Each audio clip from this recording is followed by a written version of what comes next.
રામ જન્મભૂમિ ના ઘણા આ શહેરની અંદર એક કાર્યક્રમો થયા છે. કહી શકું કે રામ જન્મ મહોત્સવ એ આજનો બગસરાની અંદર વસતા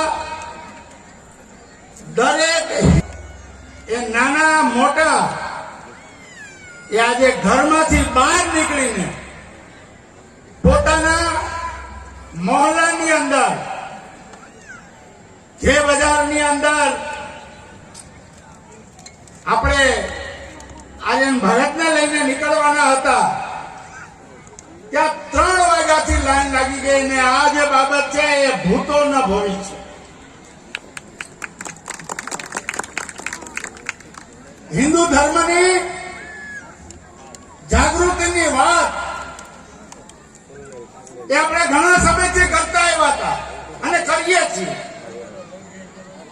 મને લાગે છે કે આજે આ વિશ્વ હિન્દુ પરિષદ, ભાઈ વિકાસ, બજરંગ દળ, એમની સાથે રહેલી આખી ટીમ, એ ટીમને છેલ્લા 12 દિવસથી સમગ્ર બગસરાને જળહળતું કર્યું એમ નહીં, પણ બહારથી આ મોબાઈલ યુગની અંદર આપણને મેસેજ આવતા હતા. જ્યાં 12 દિવસ પહેલા બગસરાની અંદર આ કયો એવો ઉત્સવ એ તમે ઉજવાઈ રહ્યો છો. ત્યારે કીધું કે આ ઉત્સવ જે છે એ ભગવાન રામચંદ્ર ભગવાનનો જન્મદિવસ જે છે એ અમે ઉજવી છીએ. અને 12 દિવસ સુધી આપણે આ બધા મિત્રોના કારણે એ આપણે ખૂબ બગસરાનો એક માહોલ ઉભો કરવામાં એમણે જે ભૂમિકા ભજવી છે એને મને લાગે છે કે આપણે તાળીઓના ગગડાટથી અને ફરીવાર એના હોસલાને ઇતિહાસની અંદર આપણે વાંચતા હતા કે ભક્ત પ્રહલાદ એ નાના હતા. ધૂમકેતુનો ધ્રુવ તારો જે આજે પણ વિશ્વની અંદર અખંડ છે, એ ધ્રુવ એ પણ નાના હતા.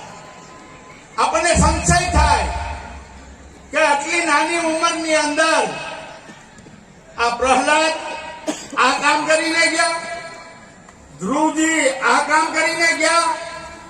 સાહેબ આજે બગસરાની અંદર આ રૂબરૂ આપણે આર્યન ભગત એ આપણા પ્રહલાદ અને ધ્રુવ છે. નાની ઉંમરની અંદર એમને રમવા, ભણવા એ માટેનો એનો સમય છે. જે જાગૃતિનું કામ આપણા ઋષિ મુનિઓ, આપણા વિશ્વ હિન્દુ પરિષદના, બજરંગ દળના અને સનાતનીઓ જે કરી રહ્યા હતા, એમાં આજે એક આપણી નજર સામે બાળ સ્વરૂપે એ ભગવાન શ્રી રામ બધાયરા છે એમ કહું તો પણ મને જરાય અતિશયોક્તિ નથી.